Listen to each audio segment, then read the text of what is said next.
ప్రభునందు ప్రియమైనటువంటి దేవుని సంగమా, ప్రియ సహోదరి సహోదరులారా, మీ ఎల్లరికను మరొక పర్యాయము శుభములు వందనములు తెలియజేయుచున్నాను. మరొక వీడియోతో మీ ముందుకు వస్తున్నాను. దయచేసి లైక్ చేయండి, షేర్ చేయండి, సబ్స్క్రైబ్ చేయండి. తెత్తుము తర్వాతి 21వ ఆదివారపు శుభములు వందనములు మీకు తెలియజేస్తూ ఉన్నాను. చదవబడిన లేఖన భాగాలు చదవగా ఉన్నాం. ఎఫెసీ పత్రిక 6వ అధ్యాయము 10వ వచనం నుండి 17వ వచనం వరకు పత్రికా పాఠ్య భాగము.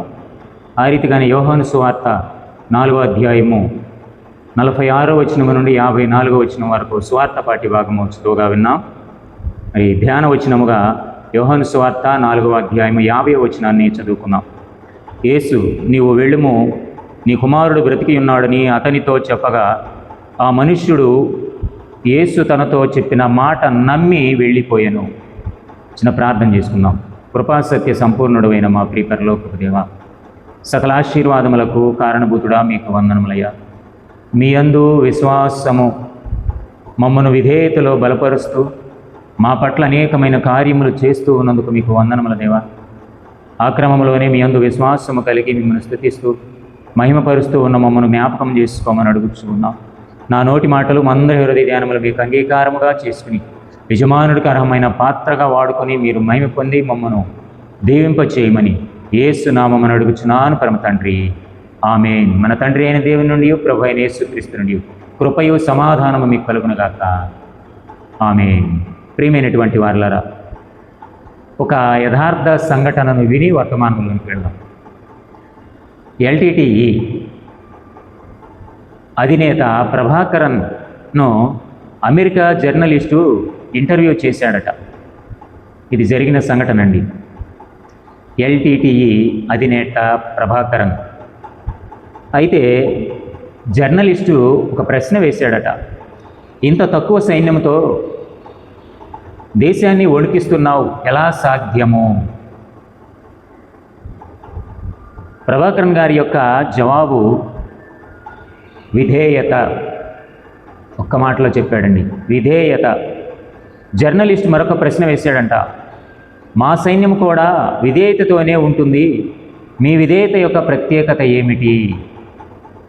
వెంటనే ప్రభాకరన్ గారి యొక్క జవాబు, తన సైన్యం లిస్ట్ ఒకటి తీసుకుని ఆ బుక్కు ఈ జర్నలిస్ట్కి ఇచ్చి ఇందులో 2 పేర్లు చదువు అన్నాడట. ఈయన హడావుడిగా తీసుకుని గబగబా 2 పేర్లు చదివాడట. అయితే వారిద్దరు వచ్చారు. పిలవగానే ఇద్దరు వచ్చిన వారిని మీరిద్దరూ చనిపోండి అన్నాడంట ప్రభాకరన్.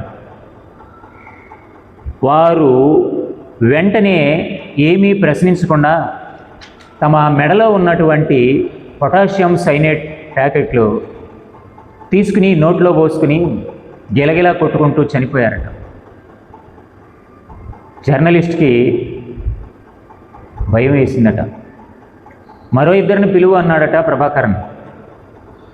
ఈ జర్నలిస్టు భయముతో వణుకుతూ మరో ఇద్దరిని పిలిచాడట. వారు పరిగెత్తుకుంటూ వచ్చారట. అయితే వీళ్లను సమాధి చెయ్యండి అన్నాడట ప్రభాకరన్. వారు ఏం జరిగింది అని అడగకుండానే తీసుకుని వెళ్ళి సమాధి చేశారట.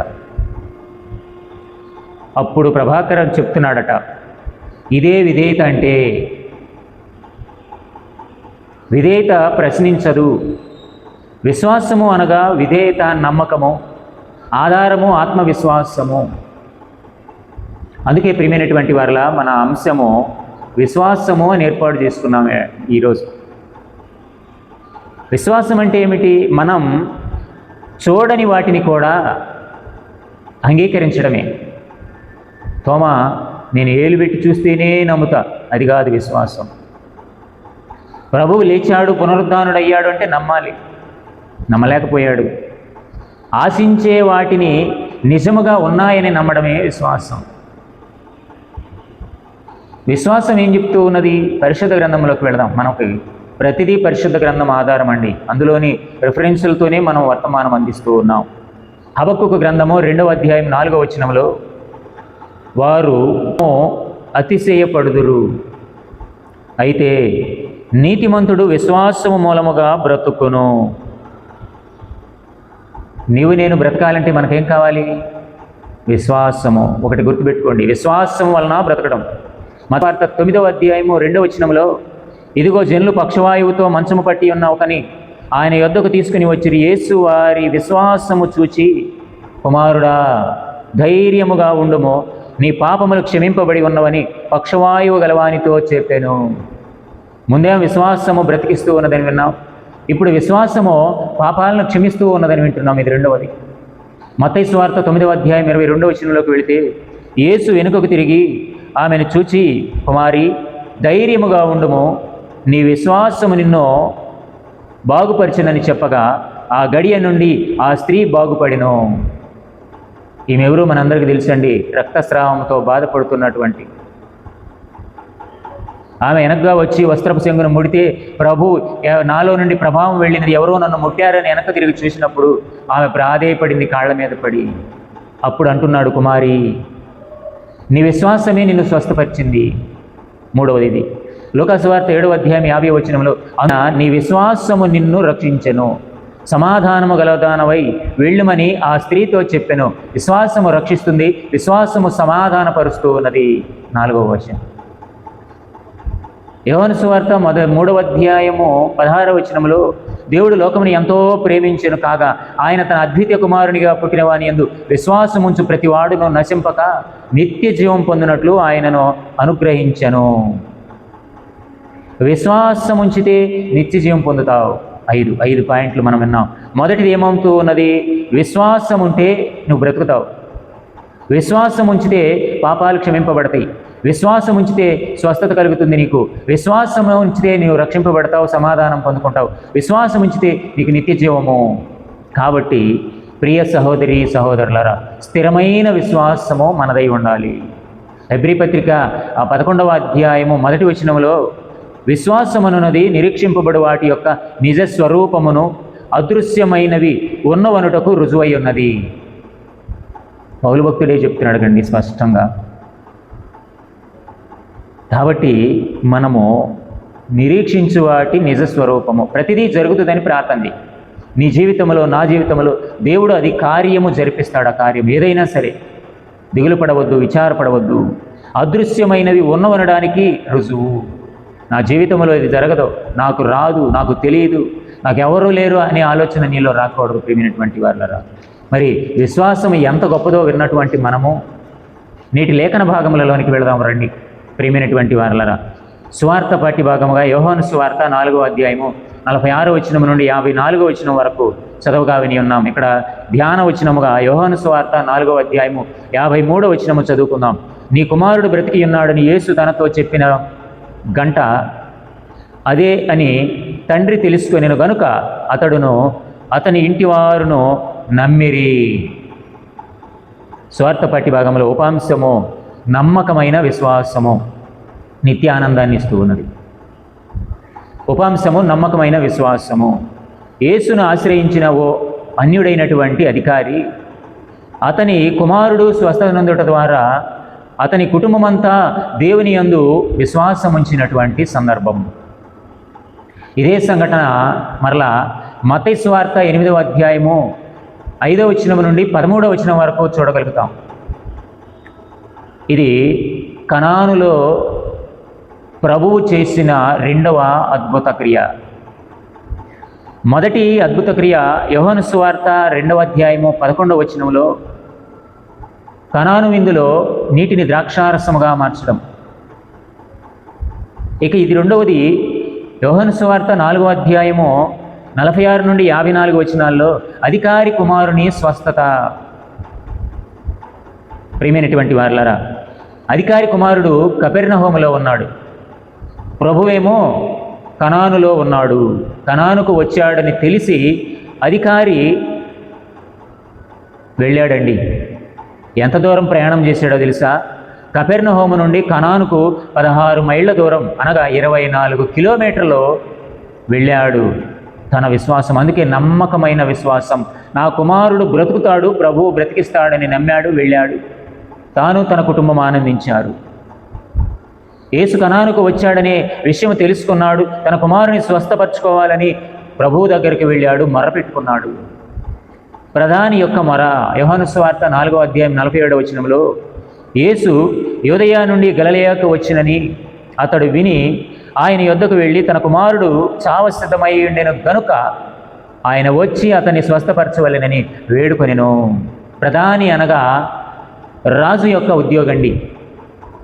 యేసు ఉన్న ప్రదేశము ఎంత శక్తివంతమైనదో ఆయన మాట కూడా అంతే శక్తివంతమైనదని నమ్మాలి మనము కూడా. ప్రభు ఎదుట ఉన్నవారిని స్వస్థపరుస్తూ ఉన్న విషయాన్ని తెలుసుకున్నాడు, చూశాడు. అలానే దూరాన ఉన్నటువంటి వారిని కూడా స్వస్థపరుస్తాడని నమ్మాడు. అధికారి యొక్క విశ్వాసము, అధికారి కోరిక, ఇంటికి వచ్చి నా కుమారుణ్ణి స్వస్థపరచుము. 49వ వచనంలో, అందుక ప్రధాని, ప్రభువా నా కుమారుడు చావక మునిపే రమ్మని ఆయనను వేడుకొనెను. సమస్య చెప్పాడు. నా కుమారుడు రోగిగా ఉన్నాడు, చావడానికి సిద్ధముగా ఉన్నాడయ్యా, నువ్వు బ్రతికించు అని చెప్పాడు. అంతటా ఊరుకోలేదండి. మా ఇంటికి రా. నేడు కూడా దైవజనునికి కొన్ని సమస్యలు చెప్తాం, పరిష్కారం కూడా మనమే చెప్తాం. అయ్యగారు ఇట్లా చేయండి, అది కాదండి. దేవుని యొక్క నిర్ణయము, ప్రణాళిక ఏమై ఉంటుందో దైవజనుడు ప్రార్థనాపూర్వకముగా తెలుసుకుని పరిష్కార మార్గాన్ని చూపించాలి. ప్రభువును కూడా మా ఇంటికి వచ్చి మా బిడ్డను స్వస్థపరచు అంటూ ఉన్నాడు అధికారి. ప్రియమైనటువంటి వారలారా, మత్తయి సువార్త 8వ అధ్యాయము 6 నుండి 9 వచనాలు గమనిస్తే, ప్రభువా నా దాసుడు పక్షవాయువుతో మిగుల బాధపడుచు ఇంటిలో పడి ఉన్నాడని చెప్పి ఆయనను వేడుకొనెను. ఇక్కడ కూడా శతాధిపతేనండి. తన దాసుడు పక్షవాయువుతో బాధపడుతున్నాడట. 8వ వచనంలోకి వెళదాం. ఆ శతాధిపతి, ప్రభువా నీవు నా ఇంటిలోనికి వచ్చుటకు నేను పాత్రుడను కాను. అయ్యా, నీవు నా ఇంటికి రావడానికి నేను అర్హుడను కానయ్యా. నీవు మాట మాత్రము సెలవిమ్ము, అప్పుడు నా దాసుడు స్వస్థపరచబడును. సమస్య చెప్పాడు శతాధిపతి. అయితే నీ మాట ఇస్తే చాలు దేవా, నీ మాట నా దాసుడిని బ్రతికిస్తుంది. నీ ఉంటే చాలు నాకు యేసయ్య. పాట చక్కగా పాడుతుంటే సంఘమంతా ఎంతో ఆత్మీయముగా, ఉజ్జీవముగా ఉంటుంది. బలహీనలు కూడా బలపడతారు. ఆయన మాట మాత్రము సెలవిస్తే చాలు స్వస్థత. ప్రియమైనటువంటి వారలారా, శ్రద్ధ గల తండ్రి బిడ్డలను సన్మార్గంలో పెడతాడు. అందుకే సామెతల గ్రంథం 22:6లో మనం చెప్పుకుంటాం. సండే స్కూల్ బిడ్డలకి నేర్పుతూ ఉంటాం. బాలుడు నడవవలసిన త్రోవను వానికి నేర్పము, వాడు వృద్ధుడైనను మార్గం నుండి తొలగిపోకుండా ఉంటాడని మనము చెప్పుచూ ఉంటాం కదా. ప్రియమైనటువంటి వారలారా, ఇక్కడ విశ్వాసమును వృద్ధిపరుస్తూ ఉన్నాడు ప్రభు. యోహాను సువార్త 4వ అధ్యాయం 50వ వచనంలో, యేసు నీవు వెళ్ళుము, నీ కుమారుడు బ్రతికి ఉన్నాడని అతనితో చెప్పగా, అధికారికి చెప్తూ ఉన్నాడండి ప్రభు. శరీరముతో ఉండి బాగు చేసినట్లే పరలోకములో ఉండి కూడా బాగు చేస్తాడని నమ్మాలి. దగ్గర ఉంటేనే బాగు చేయటం కాదు. ఆయన ఎక్కడ ఉన్నా సర్వాంతర్యామి, ఆకాశములో ఉండి భూమిపైనటువంటి ప్రజలను ఆయన గమనిస్తూ ఉన్నాడు. ఆయన మందిరములో, ఆయన దేవాలయములో వారి మొరను, దీనమొరను ఆలకిస్తూ, చెవులు రిక్కించి చూస్తూ, వింటూ, తగినటువంటి కాలంలో జవాబిచ్చి ధైర్యపరుస్తూ ఉన్నాడు, తృప్తిపరుస్తూ ఉన్నాడు. అందుకే 52వ వచనంలో గమనిస్తే, ఏ గంటకు వాడు బాగుపడసాగేనని వారిని అడిగినప్పుడు వారు, నిన్న 1 గంటకు జ్వరము వారిని విడిచినని అతనితో చెప్పిరి. విశ్వాసం యొక్క ప్రతిఫలం. ఆయన నమ్మకము స్థిరపడినది, అభివృద్ధి చెందింది. అతని కుటుంబము అంతటి మీద ప్రభావము చూపింది. పిల్లవాడి జ్వరం అనగా అధికారి ఆధ్యాత్మిక జ్వరమునకు కుదర్చడానికి కారణమైనది. ప్రియమైనటువంటి వాళ్ళ 103వ సంకీర్తన మొదటి 4 వచనాల్లో మనము కృతజ్ఞత కలిగి ఉన్నప్పుడు చదువుకుంటాం. చాలా చక్కని వాక్యము. అలానే ఇక్కడ కనానులో జరిగినటువంటి మొదటి సూచక క్రియ సందర్భము ఉత్సవము, పెండ్లి సందడి. బంధువులందరూ వచ్చారు, సంతోషిస్తూ ఉన్నారు. సంతోషకరమైన కార్యము అక్కడ జరుగుతూ ఉన్నది. ఇల్లంతా సందడిగా ఉన్నది. మొదటి సంఘటన అది. రెండవ సంఘటన, రెండవ సూచక క్రియ జరిగినప్పుడు సందర్భము రోగి అయి ఉండటము, దుఃఖము. మరణావస్థలో మరణ వేదనతో కూడిన ఇల్లు, దుఃఖముతో కూడిన ఇల్లు. బిడ్డ మరణశయ్య మీద పడుకుని ఉన్నాడు. అయితే రెండు సందర్భాలు వేరు, కార్యం ఒకటే. అక్కడ కొరత ఏర్పడితే నీటిని ద్రాక్షారసముగా మార్చాడు ప్రభువు. ఇక్కడ కొరత ఏర్పడితే చావ సిద్ధమైన కుమారుణ్ణి బ్రతికించాడు. ప్రేమైనటువంటి వాళ్ళ రెండు స్థలాలలోనూ, రెండు కుటుంబాలలోనూ నిత్య ఆనందము, నిత్య సంతోషము, దైవాశీర్వాదములతో నింపబడినది. అందుకే మన ఉపాంశము నమ్మకమైన విశ్వాసము అని ఏర్పాటు చేసుకున్నాం. నీ విశ్వాసము నా విశ్వాసం ఎలా ఉన్నదో పరిశీలన చేసుకోవాల్సిన అవసరం ఉన్నది. ప్రియమైనటువంటి వాళ్ళ పత్రికా పాఠ్య భాగంలోకి వెళదాం. ఎఫెసీ పత్రిక 6వ అధ్యాయము 10 నుండి 17 వచనాలు మనం చదువుకొని ఉన్నాం. ధ్యాన వచనముగా 10వ వచనాన్ని చదువుకుందాం. తొదకు ప్రభువు యొక్క మహాశక్తిని బట్టి ఆయన యందు బలవంతులై ఉండుడి. ఇక్కడ ఉపాంశము ఆత్మీయ విశ్వాసము. పౌలు భక్తుడు విశ్వాసీ సంరక్షణకు అవసరమైన ఆత్మీయ ఆయుధాలు, తద్వారా ప్రభువునందు బలపడు విధానమును వ్యక్తపరుస్తూ ఉన్నటువంటి సందర్భము. ఈ పత్రిక రోమన్ మిలిటరీ ఉండే స్థలంలో ఉండి వ్రాశాడు. అక్కడ వారు గస్తీ చేస్తూ అటు ఇటు తిరుగుతున్న తరుణంలో వ్రాసినది. శత్రువులను ఎదుర్కొనుటకు సర్వాంగ కవచము ధరించుకున్నాడని చెప్పుచూ ఉన్నాడు. సర్వాంగ కవచము. ఎఫెసీ పత్రిక 6వ అధ్యాయము 12వ వచనాన్ని గమనించినట్లయితే, ఏలయనగా మనము పోరాడున్నది శరీరులతో కాదు కానీ ప్రధానులతోనూ అధికారులతోనూ ప్రస్తుత అంధకార సంబంధాలకు లోకనాథులతోనూ ఆకాశ మండలమందున్న దురాత్మల సమూహములతోనూ పోరాడుచున్నాము.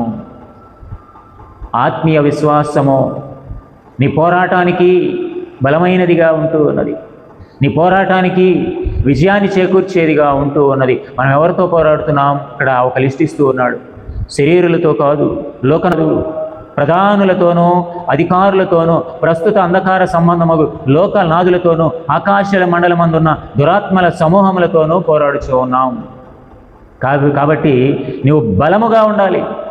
ఈ పోరాటము సర్వాంగ కవచం అంటూ ఉన్నాడు కదా. ఒక్కసారి మనం గమనించినట్లయితే శరీర అవయవాల్లో ఉన్నటువంటి వాటిని పోలుస్తూ చెప్తూ ఉన్నాడు కదా. ఎఫెసీ పత్రిక 6వ అధ్యాయము 17వ వచనంలోకి వెళదాం. మరియు రక్షణను శిరస్త్రాణమును దేవుని వాక్యమును ఆత్మ ఖడ్గమును ధరించుకొనుడి. తలకు మనం ధరించుకోవాల్సినది రక్షణ అను శిరస్త్రాణము. క్రైస్తవులు తమ జీవిత పోరాటంలో రక్షింపబడుదురని నమ్మాలి. ముందు యెహోవా రక్షణనిచ్చువాడు, ఆయనే రక్షణకు కారణభూతుడని భావం. రోమపత్రిక మనకు విరోధి ఎవడు? కాబట్టి రక్షణ అను శిరస్త్రాణము తలకు ధరించుకోవాలి. తర్వాత అక్కడే అంటున్నాడు వాక్యమను ఆత్మ ఖడ్గము. వాక్యము అనగా పరిశుద్ధ గ్రంథము మాత్రమే కాదండి, దేవుని నోట నుండి వచ్చు ప్రతి మాట అనే అర్థము. అందుకే మనం అక్కడ పరిశుద్ధ గ్రంథములో ముందుగానే చెప్పుకున్నటువంటి ఉపోద్ఘాతములో ప్రభువు మాట ద్వారా అనేక మందిని స్వస్థపరిచాడు, పాపాలు తీసివేశాడు, రక్షణ ఇచ్చాడు, నిత్య జీవానికి నడిపిస్తానని సెలవిచ్చినటువంటి మాటలు మనము విశ్వసించాలి. అవే దైవజనులు చెప్పేటటువంటి మాటలని నమ్మి మనం బాగుపడాలి. ఇక రెండవది 16వ వచనంలోకి వెళదాం. వచనాలు కొంచెం అటు ఇటు చెప్తున్నాను, ఎందుకంటే మొదటిగా తల, తర్వాత చేతులు, తర్వాత నడుము, తర్వాత పాదాలు వరుస క్రమంలో వస్తూ ఉన్నాం. ప్రియమైనటువంటి వారిలారా 16వ వచనంలో ఇవన్నీగాక విశ్వాసమను డాలు పట్టుకొనుడి. చేతులకు డాలు అవసరం. పూర్వకాలంలో డాలు అనేటటువంటిది 4 అడుగుల పొడవు, 2.5 అడుగుల వెడల్పు ఉండేదట. కాబట్టి దేహమంతటినీ కాపాడుకోవడానికి ఆ చేతితో పట్టుకుంటే రక్షణగా ఉండేది. డాలు అనగా విశ్వాసము, దేవుడు నమ్మదగిన వాడునే విశ్వాసము. ఇక మూడవది 14వ వచనంలోకి వెళ్దాం. ఎలాగనగా మీ నడుమునకు సత్యమును దట్టి పట్టుకొని నీతి అను మైమరుపు తొడుగుకొనుడి. ప్రియమైనటువంటి వారులరా, దట్టి నడుముకు కట్టుకునేటటువంటిది.